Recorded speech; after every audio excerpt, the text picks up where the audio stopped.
I know it's early November, but the conversations about the Raiders and their next quarterback have been ongoing. Now, longtime NFL draft guru spoke on what quarterback he believes should lead the Raiders into the future. That plus more on Thursday's edition of the Locked On Raiders podcast for November 7th, 2024.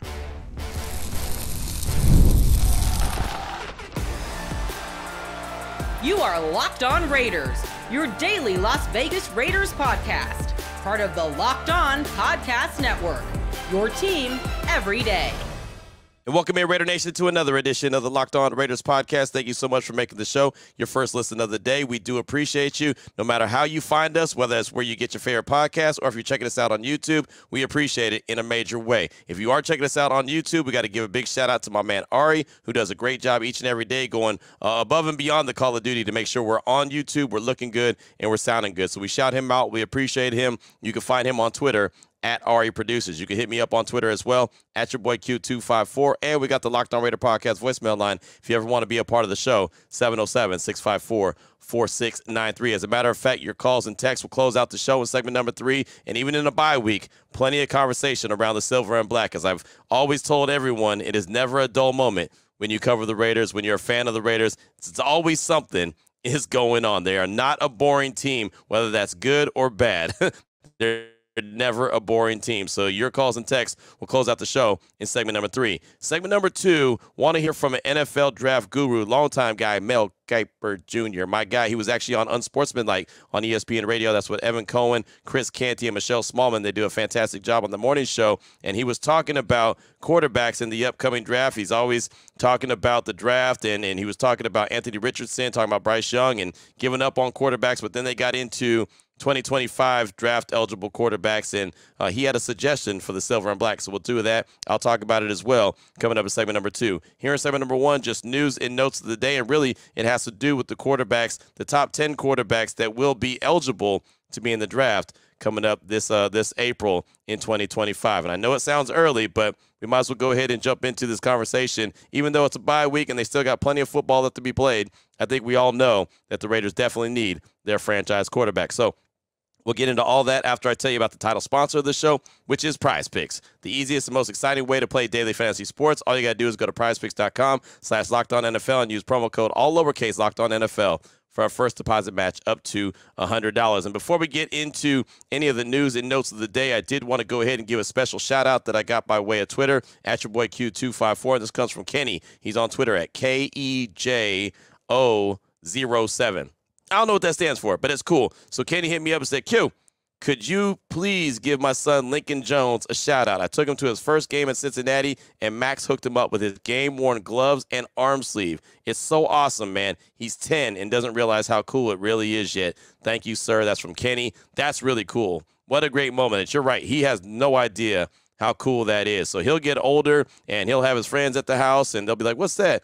Oh, Max Crosby, he gave me his gloves and his arm sleeve. And they'll be like, get out of here, Max Crosby. Like, that's going to be a cool story. That's going to be a great story moment. That'd be something cool to put into a frame or inside some kind of, display case. Like, I think that'd be awesome. Maybe put a Max Crosby jersey around, jersey or poster or something like that. Anyway, you can figure that out. But that's really cool. So congratulations, and a big shout out to Lincoln Jones. Hopefully you enjoyed your first game, even though it resulted in a Raiders loss. So with that being said, let's go ahead and jump right into it.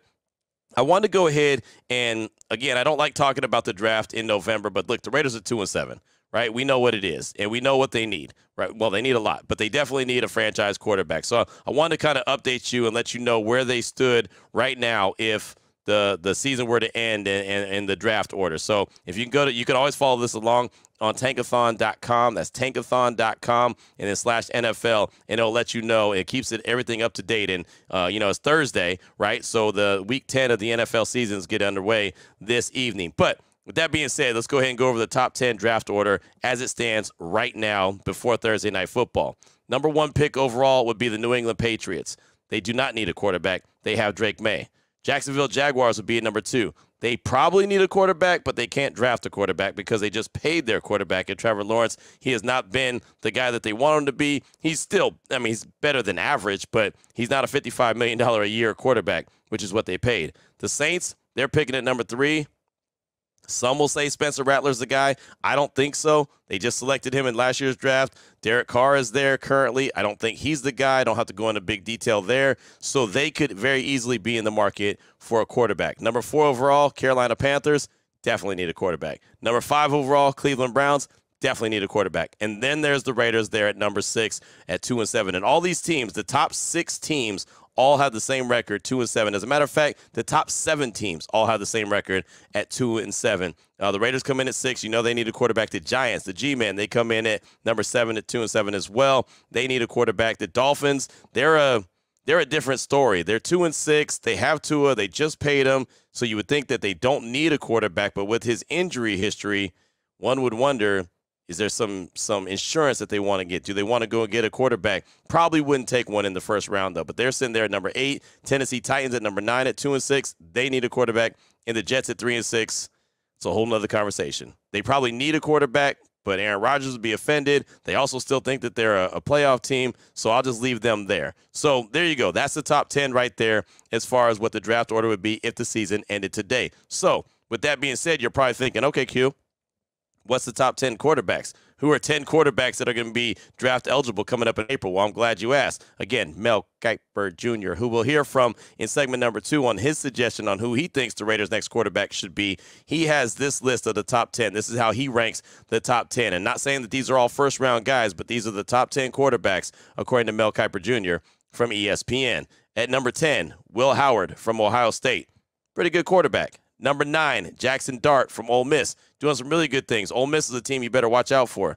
They got a really good high-power offense, obviously led by Lane Kiffin, but their defense is playing some really good ball as well, so watch out for Jackson Dart. Curtis Rourke from Indiana, he comes in at number 8 on Mel Kiper Jr.'s top 10 quarterback rankings, and Indiana's undefeated. Right, they're not in the top 12 of the college football rankings as of right now, but they keep winning games. They will be. So Curtis Rourke, Indiana, is a decent quarterback, number 8. Number 7, this is a quarterback that's been linked to the Raiders quite a bit. Garrett Nussmeier from LSU. He's got like 8 or 9 career starts in college. No, thank you. He needs to go back to college. He needs to go back to college. He needs to go back to college. He's coming in at number 7 on Mel Kiper Jr.'s quarterback rankings top 10. Number 6, Drew Aller from Penn State.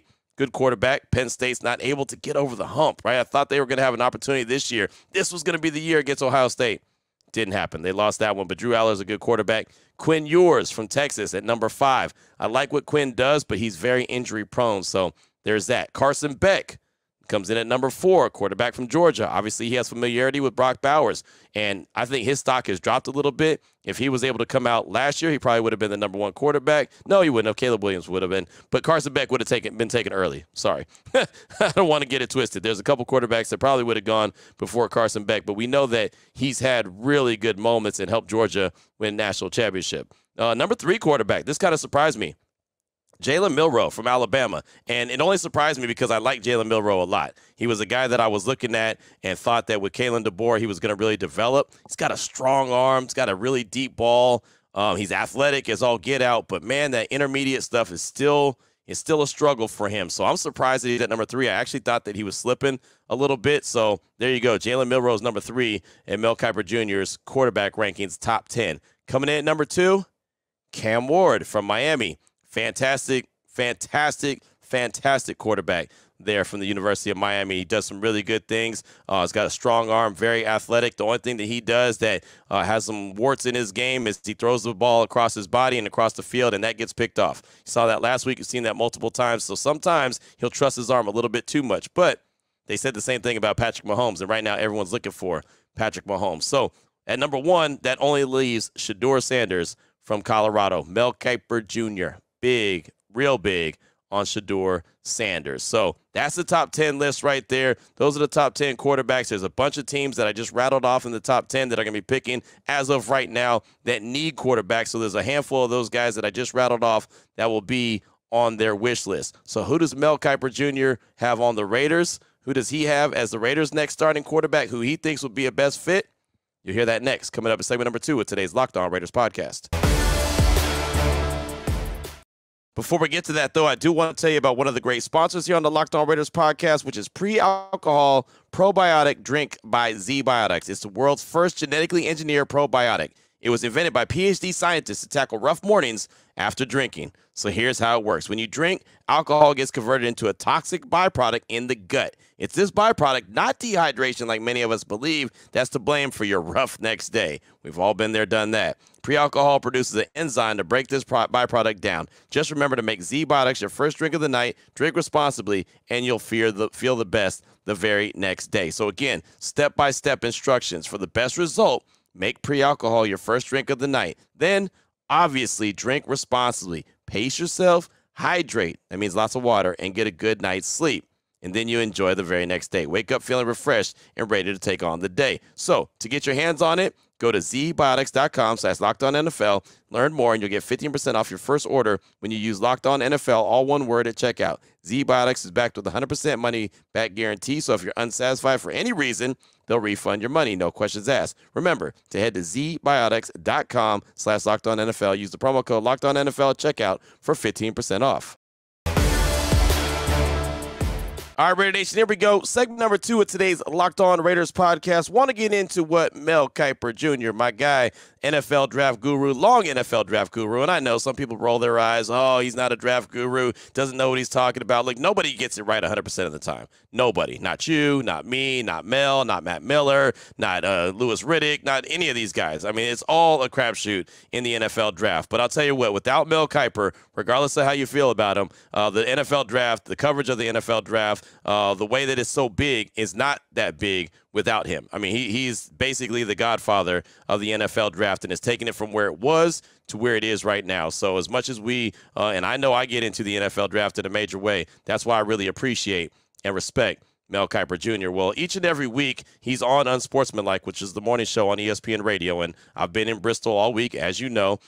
Been here on campus. Matter of fact, Wednesday night, I'm recording this podcast on Wednesday night. This is my final night. I'm going to be headed to the airport as soon as I get out of here, finish my work, and get on that plane and have to fly to Philadelphia, then fly to Las Vegas, be back around noon, and then get ready for my radio shows, both shows later on in the afternoon. So making sure taking care of this podcast on Wednesday night so you can have all the coverage and, you know, all the conversation and all the Raiders coverage that you want during the bye week. So this is how we roll. Anyway, been here in Bristol all week. So I've been, you know, talking with everybody that I see in the hallway, all the different shows. And, of course, Evan Cohen and Chris Canty and Michelle Smallman, they actually do their shows out of New York. So I didn't run into them, but I ran into plenty others. And so Mel was on their show, Unsportsmanlike, on Wednesday morning.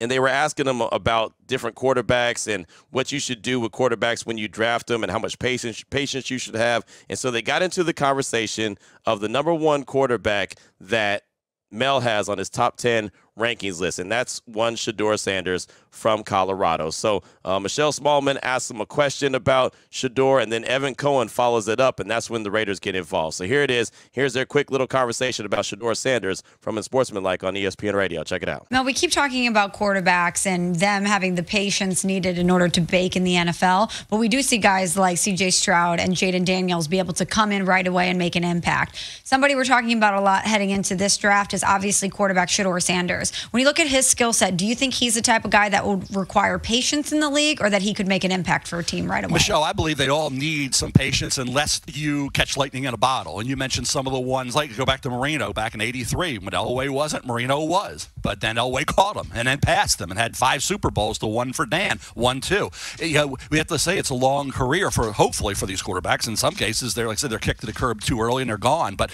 I think when you look at where we are right now in terms of developing the quarterback, giving them the time that they need, I think they all need that. So I'm with you. I think just time, is going to prove out to what they really are. And if they're not given that time, then it's a completely different ballgame. Mel, just to follow up on Shedeur, one of the most interesting draft stories it feels like we've all ever covered, and you're right in the middle of it every single year, was Eli Manning. Yep. Not wanting to play for the Chargers, and obviously it worked out extremely well for Eli. Deion's kind of made the same kind of comparisons as to he's going to pick where Shedeur is going to go. Of the top 10 teams in the draft. Are there any ones that you see that you could see Shedeur wanting to play for? I thought it would be Las Vegas. And to Michelle's point about is Shedeur able to deal with this, and can he be kind of force-fed? Is he ready for that expectations, the scrutiny, and to be the guy, as Michelle was asking? I think he is built that way because of being around football, the Dion, and being at Jackson State, but then going to Colorado where the talent level is better. Now, these teams are playing, I said it a few weeks ago, they're getting into this part of the schedule where they're not going to be overmatched up front. He didn't have a chance in that Nebraska game. He's had a chance, and you see the results. You give him a fighting chance, Shedeur can pick you apart. He's very accurate. He's as tough to take the hits over the last couple of years he's taken, and to keep coming back for more and to not even let it look like it affects you. And I'm from that facially, looking at him when he comes off the field, and he's not blaming anybody. He's not pointing fingers. Shedeur, I love Shedeur, and I would want him to be my quarterback. I think Las Vegas, Brady and him have that thing going. He's kind of has that Brady feel where he's pocket, he's precise. He'll check down. He'll do those things. He'll matriculate the ball down the field like Brady always said. That's what you have to do. Get first downs like Bill Walsh said. The most important thing as an offensive guy, get first downs. Shedeur understands that, gets that. Las Vegas would be picking 6 right now if the draft were held today. I think Las Vegas in that division, knowing they have to deal with Mahomes and Bo Nix now, and you got Herbert, and you got the AFC loaded with great quarterbacks, Shedeur would make most sense. Remember, they wanted Michael Penix. They sat where they were. They didn't get him. They thought they'd get 1 of the 6, particularly Michael Penix. Didn't work out that way. I think they'll be aggressive this year. I think Shedeur would be the good fit for Las Vegas. So you hear Mel very adamant about you have to have patience with these young quarterbacks, have to give them a chance to develop. Really, there's a conversation going on right now where, agents are being told by, the NFLPA that they really prefer the quarterbacks that are coming out of college to have 25 starts in college under their belt before they even decide to enter the draft. And in Anthony Richardson's case, he had 13. Right, I talked about Nussmeier from LSU. He has 8, right, or 8 or 9 at this stage of the game, which is not very much. So he needs to go back. There's a reason why Quinn Ewers went back to school at Texas, because he didn't have very much. So there's one, you got to get some experience in college before you decide to enter the NFL. But when they get to the NFL, especially when you throw them right into the fire, you've got to have some patience. And obviously, we know Anthony Richardson from the Colts got benched. He just doesn't look like he's developing. I don't know if he's done in Indianapolis or not, if they're going to move on from him. They said they're not, but you never know what can happen. And Bryce Young, who was the number 1 overall pick just a couple of years ago, not this past draft, but the year before that, he had been benched, and now he's back into the mix because of injury to Andy Dalton. So he's back in the lineup, but it looked like his time was done already. And again, it's always a crapshoot when you're looking for quarterbacks. You just don't know. But you heard what Mel Kiper was saying about Shedeur, and he thought Shedeur was a really good fit in Las Vegas with the Raiders. I talked about this in great detail on my radio show on Wednesday. There was no doubt about it, because I was like, well, I'm going to take this audio and see what everyone thinks. And there was a lot of people that were on board with that. And I have to admit, I've been back and forth, kind of on the fence. Shedeur, Cam Ward, I like both of those quarterbacks. I like them a lot. But I really do. I really do believe that Shedeur could be the guy. I really do. And I know that a lot of people say, yeah, but what about Dion? And, one of the conversations I was having with the great Freddie Coleman from ESPN Radio here while I was on campus, we had lunch, and I was talking about Shedeur, and he was like, Q, he'd be a perfect guy for Vegas. His dad is a Hall of Famer, so he knows what it's about. He's not going to get in the way where people think that he's going to get in the way. And I don't know what Coach Prime, Deion Sanders, I don't know what he wants.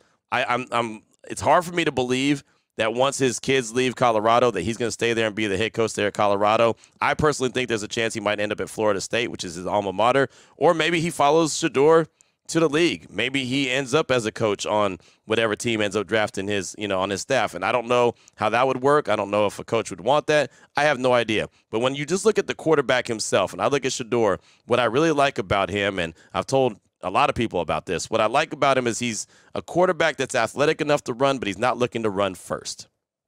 Right? And a lot of people, through all the years that we talk about the draft and we start talking about quarterbacks and we start talking about, why I like a guy or why I don't like a guy. And so many people say, yeah, but running quarterbacks, you don't win with a running quarterback. He's a guy, again, who's athletic enough to run, but he's not a running quarterback where he doesn't want to run. He wants to beat you from the pocket with his arm. And more times than not, if you're watching Colorado football, I promise you, I've watched more Colorado football the last 2 years than I ever have watched. And that's because of Shedeur. That's because of what Coach Prime's got going on. Travis Hunter obviously is a fantastic player. The young man Horn, the wide receiver, is a fantastic player as well. But it's mainly the Shedeur and Travis Hunter show.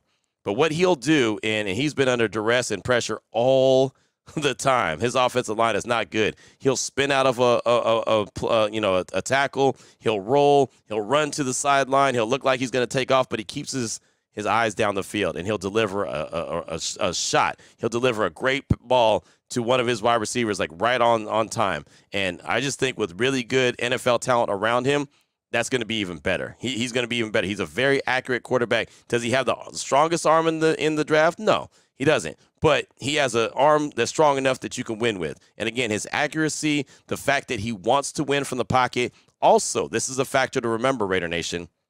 He's also coached up and trained by Tom Brady.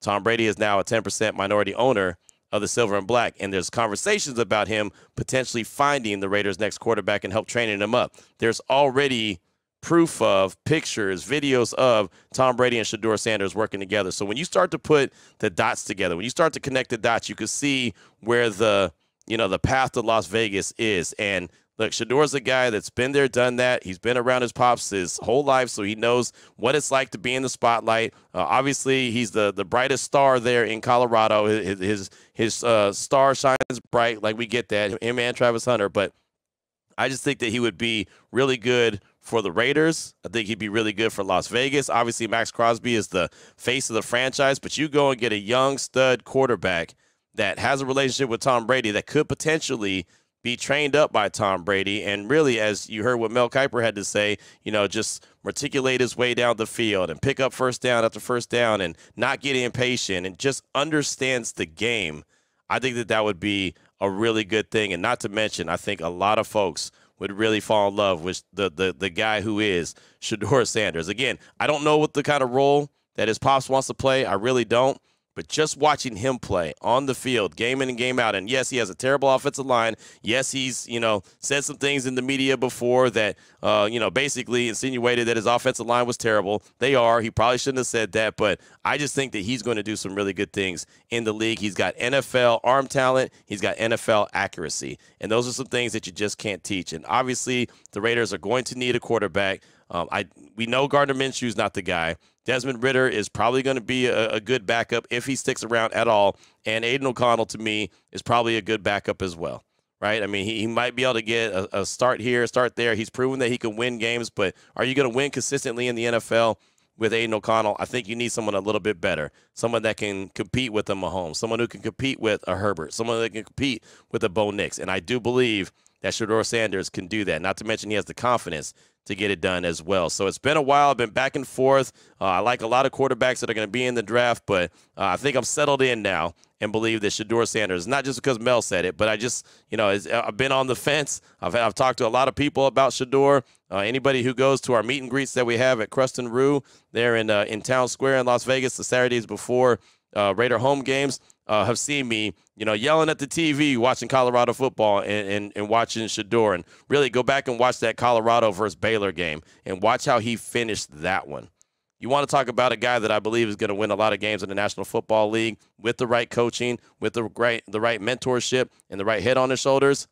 I think it's going to be Shedeur Sanders. So just wanted to pass that along from Mel. Wanted to get your thoughts. Wanted to go ahead and finally seal the deal on who I believe should be the quarterback. And, you don't have to pick just one. You can pick multiples, but I'm all in Shedeur Sanders for the next quarterback for the Silver and Black. What's on your mind? Your calls and texts are next. 707-654-4693. We'll do that in segment number 3 of today's Locked On Raiders podcast.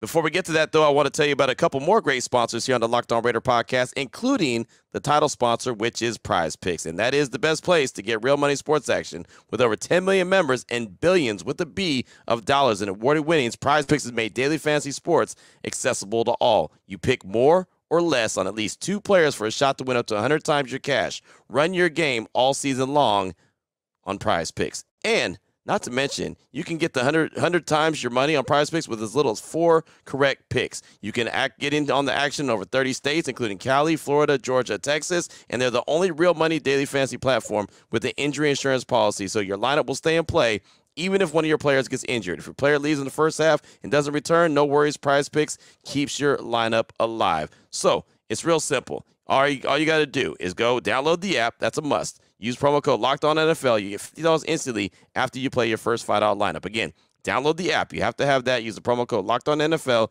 to get $50 instantly after you play your first $5 lineup. Prize Picks. Run your game.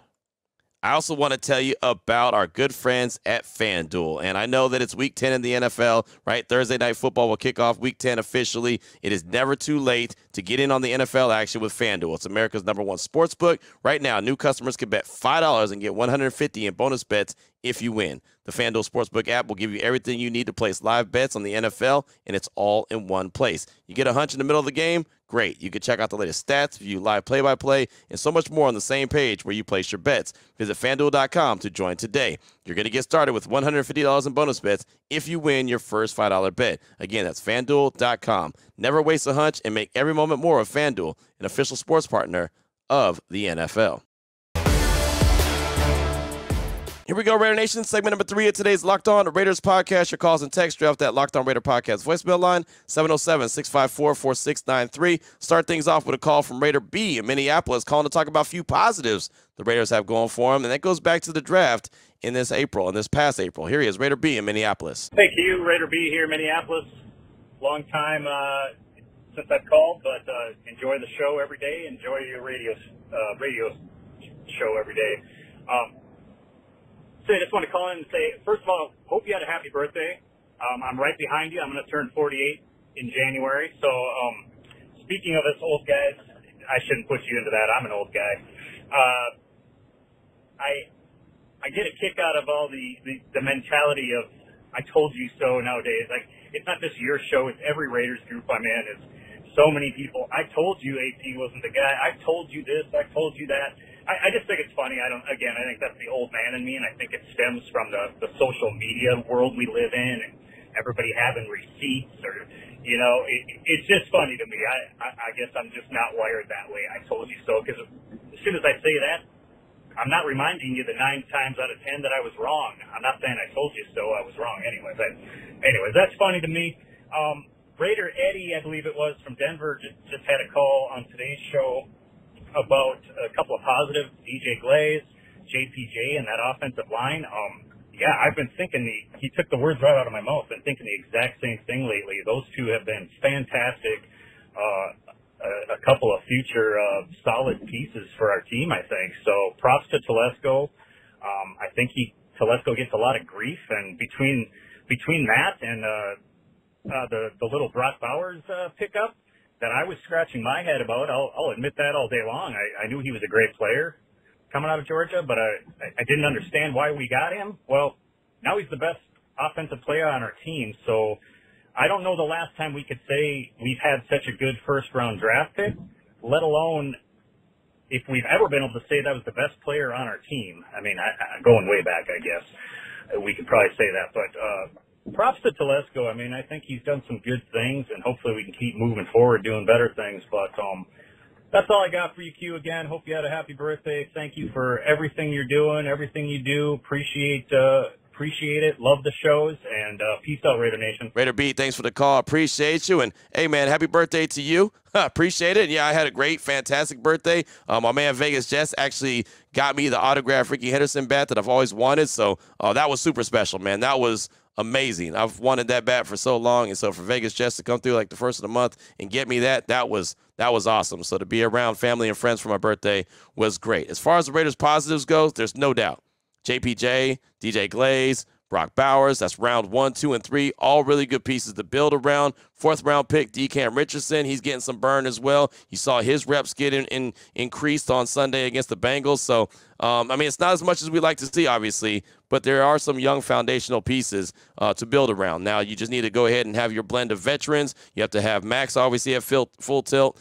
Christian Wilkins, you need to get him back. Hopefully, Tyree can come around at some point. Who knows? There's some guys that have, contracts that are expiring, like a Nate Hobbs, that I would suggest that they bring back. There's some pieces that the Raiders have to really like. Hopefully Michael Mayer will return at some time. I think he could be a really good player. Obviously, he's been out for personal reasons, but there's a lot of positives around the team.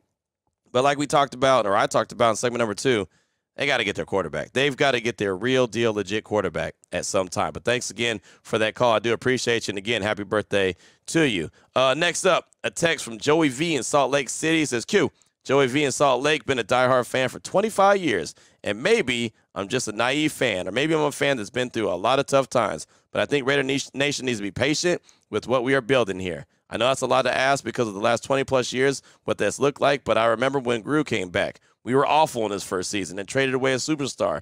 He started the process of building his team in his image. If it wasn't for the controversy and Gru being forced to resign, my guess would have been that we would have been an even bigger force in the playoffs this year or that year. This is AP's first year. Last year was a wash. He did his best in a really tough situation, but this is his first year. We're not doing so hot right now. He traded away a superstar who, by all intentions and purposes, didn't fit the mold. He's building it in his image, so don't get me wrong. I want to win now, but I can see the vision. Plus, Telesco got some studs in the first 3 rounds. If AP continues to build his culture, set the foundation, the future is bright.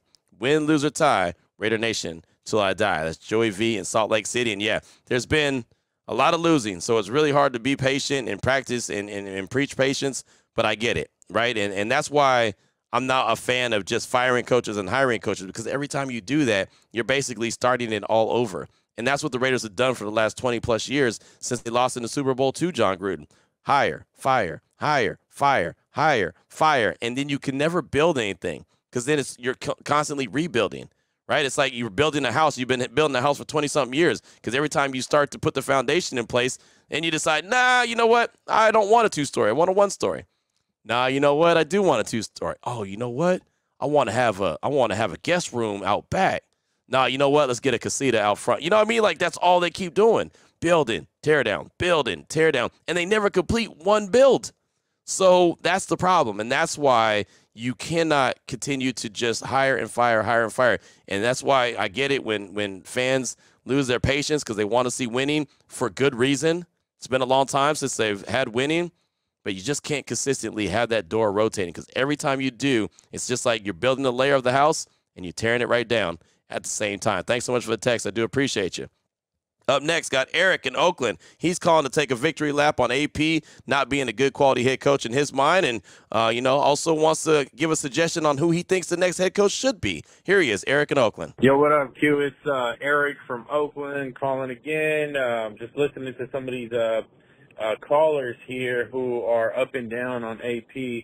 I'm not going to toot my own horn and tell everybody that, I was the one rooting against AP while everybody was looking at me and bashing me and talking smack because I have something against AP for some reason. But all I wanted was a head coach with NFL experience that could construct a good coaching staff, and I didn't believe AP had that in him.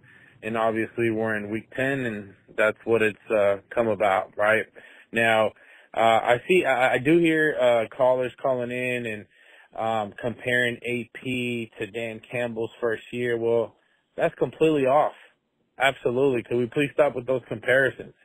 Dan Campbell was a coach in the NFL for 11 years before he got the head coaching position with the Detroit Lions. Matter of fact, he was an interim coach with the Miami Dolphins for a year. He did pretty well as an interim coach, but he didn't get the coaching position the following year. And then in 2021, he gets the head coaching position for the Detroit Lions after spending 11 years in the NFL and having head coaching experience in the NFL. Antonio Pierce, for the reason why I did not want him as the head coach of the Raiders, was because he had only 1 year and a half coaching position linebacker players. No NFL experience but 1 year. Only 1 year. So please, let's stop comparing Dan Campbell or let's stop comparing AP to Dan Campbell. Those are two way off comparisons. If Antonio Pierce was in the league for 10 plus years coaching in the NFL, then you guys could go ahead and make that comparison. But no, let's stop that comparison there, please.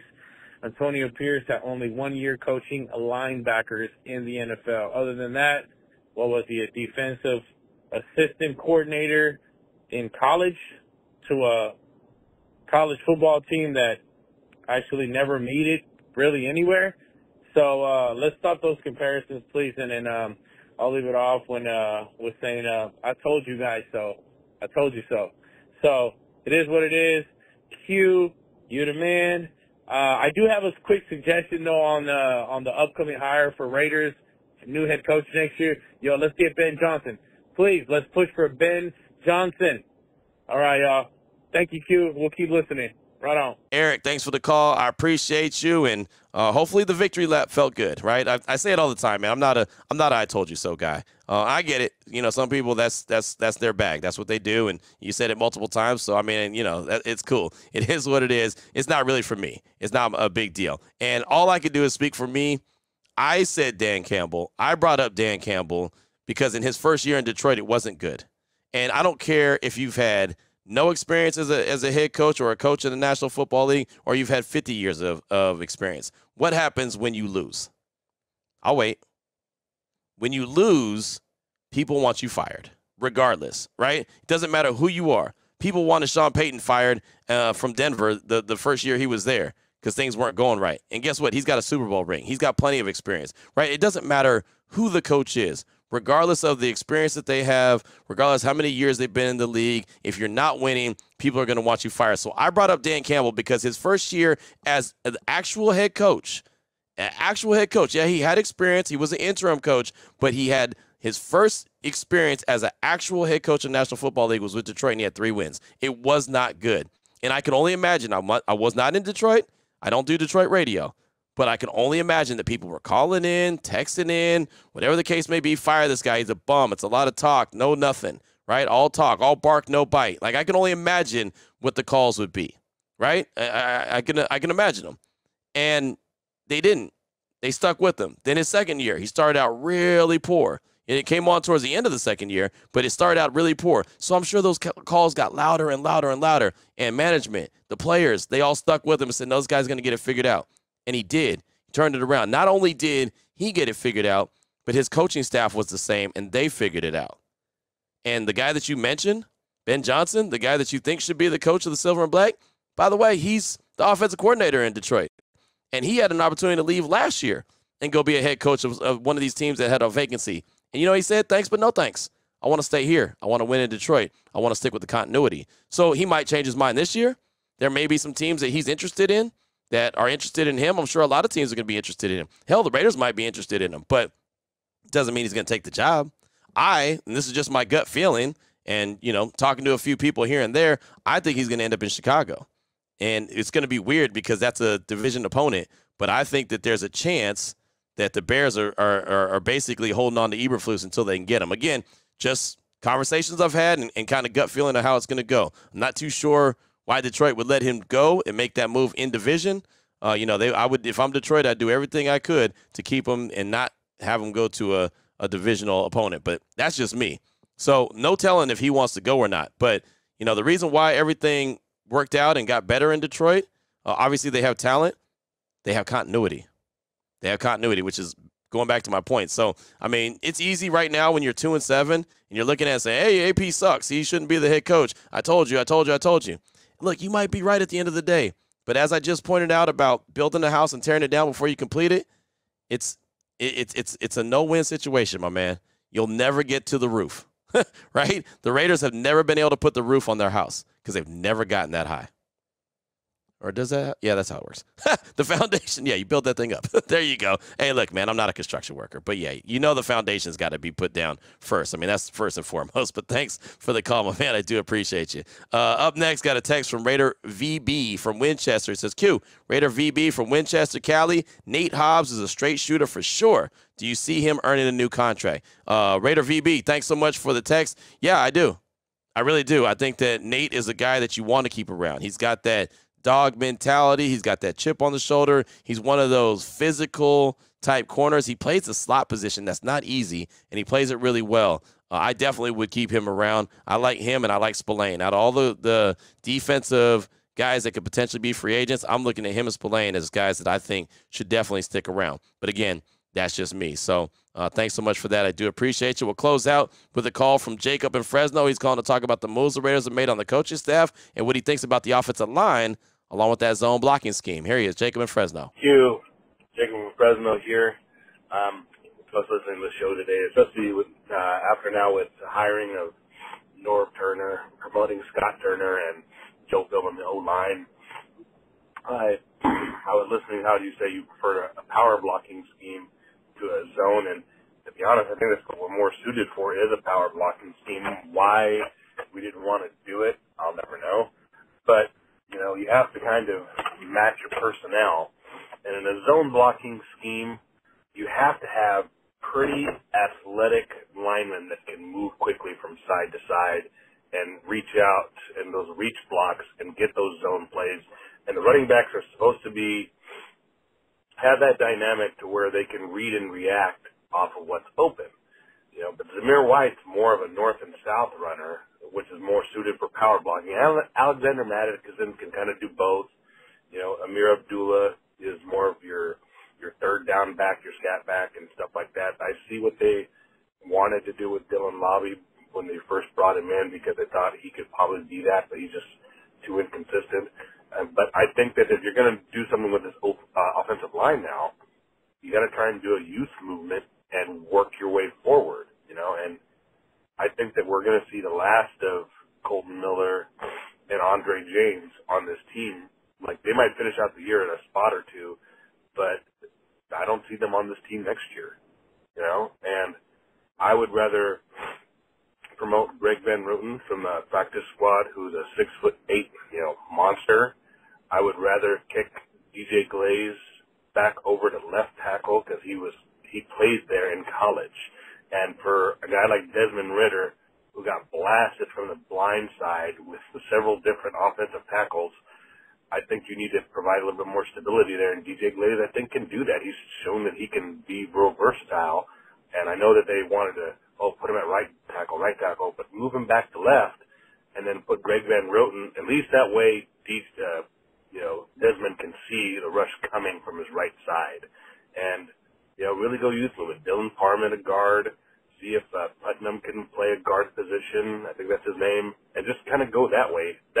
Those are big, bulky guys. Use power blocking. That's all I got to you. Have a good one. Jacob, thanks for the call. Appreciate you representing that 559. And I could definitely see the youth movement direction, right? I mean, that does make sense. I do think that we're in the final days. And, I mean, when I mean final days, this year, maybe one more year of Colton Miller. I don't think that he's got too much left under the belt, at least with the silver and black. And it's always better to let a guy go a year early than it is to hold on to a guy a year too long. And this has been a struggle of a year this year. He's been injured. He's got an ankle injury he's dealing with right now. He got a shoulder surgery in about the middle of summers, and he was really rehabbing all the way through training camp and part of the regular season, so none of that really worked. So I can see that youth movement that you're talking about. One thing I will point out, Greg Van Rooten is not on the Raiders practice squad. He's actually in New York with the Giants. Him, Jermaine Illuminor, Carmen Basillo, they all went to the G-Men. So, yeah, he's there. He's doing okay. I think that if the youth movement continues, I'm good with that.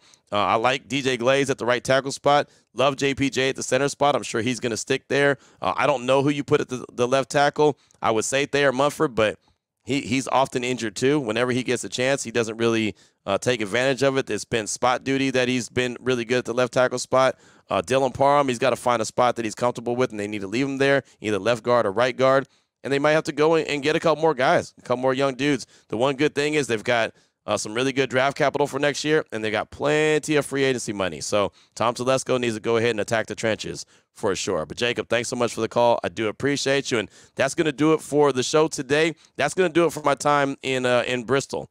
Again, I'm taking off bright and early Thursday morning, headed to the hotel right now. Going to be driving over to the Hartford airport, flying to Philadelphia, flying into Vegas, getting ready to do my afternoon show and then my night show on ESPN Radio as well. It's been fantastic being here. I feel like I learned a lot and met a lot of people. And so hopefully you've enjoyed the shows here from Bristol as well. Again, this is the last time I'll be in this Mike and Mike studio, the old Mike and Mike studio until I come back, I guess. And I don't know when that'll be. But, again, it's been really fun. So we'll be back at it tomorrow. We'll be closing out the week really strong. There's no doubt about that, as we always do, and send you into the weekend the right way. So until then, Raider Nation, take care of yourself, take care of your family, love on your family. Most importantly, as always, just win, baby.